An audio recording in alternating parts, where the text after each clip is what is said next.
这个道理跟一些肥胖人士在减肥后出现皮肤下垂或松弛的现象是一样的原理。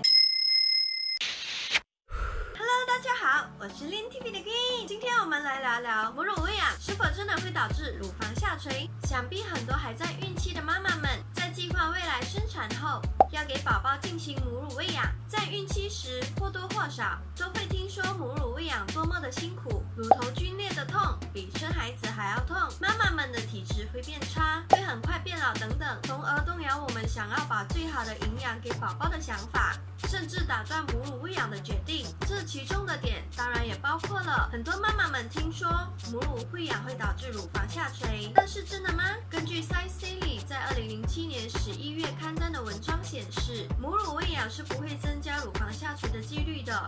这篇报道是根据肯塔基州大学的整形外科医生 Brian Rinker 针对132名平均年龄39岁的女士，于1998至2006年作为研究对象的报告，93%的女士里至少经历一次孕期。这些妈妈当中，58%曾经进行母乳喂养。研究团队还根据研究对象的病史、体重指数 BMI、孕期前的罩杯大小和是否曾吸烟纳入研究评估。结果显示，乳房下垂的程度是没有差异的。文章里还提到，影响乳房下垂的几个因素包括了年龄、孕期次数和妈妈们曾经是否吸烟。除此之外，在 newimage.com 里也有提到，因为地心引力的关系，乳房本身比较大的话，则比较容易下垂；乳房本身比较小的话，则反之。大家应该都知道，人类到了25岁之后，我们的身体就会慢慢的老化，体内的胶原蛋白也会渐渐的流失。那我们应该怎么做才能预防老化和胶原蛋白的流失呢？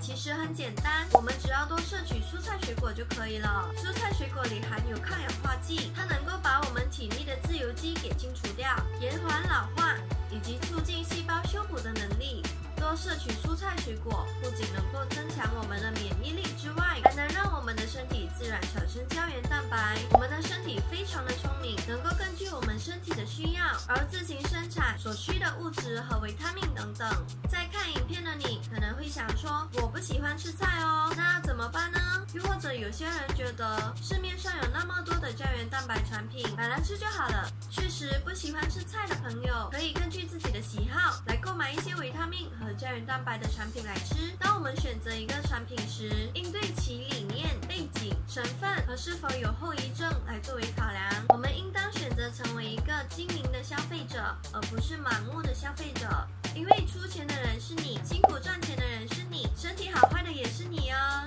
为什么孕期次数会影响乳房是否下垂呢？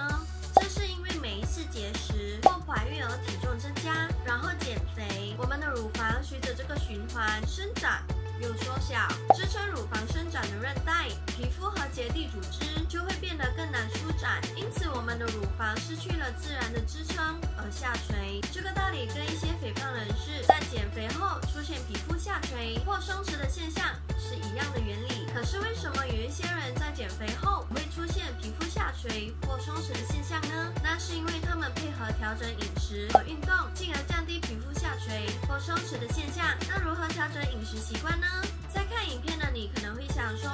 如果要减肥，那不是要每天吃沙拉才能变成这样吗？其实不需要练成这样才叫做减肥成功，我们只需在一天所摄取的食物里，把卡路里的热量降成一天800到1000卡，并且配合运动就可以了。简单来说，就是减少对油、一些搭配主食的酱料和甜饮料的摄取量。这些我们常会吃到的东西，卡路里都蛮高的，搭配运动的减肥，能够让我们在控制饮食习惯的同时，不会让味蕾和脑袋干想美味的食物，因为运动能消耗卡路里，而且不容易复胖。最好的例子就是台湾艺人小珍，你们可以看她的皮肤是紧实的哦。我们的皮肤中有一种蛋白质叫做弹性蛋白，该物质能够给予年轻肌肤弹性的外观，而吸烟则会破坏了弹性蛋白，进而导致乳房下垂。想必很多人都知道吸烟的坏处吧？那要怎么戒烟呢？根据 Science Daily 在2017年12月刊登的文章显示，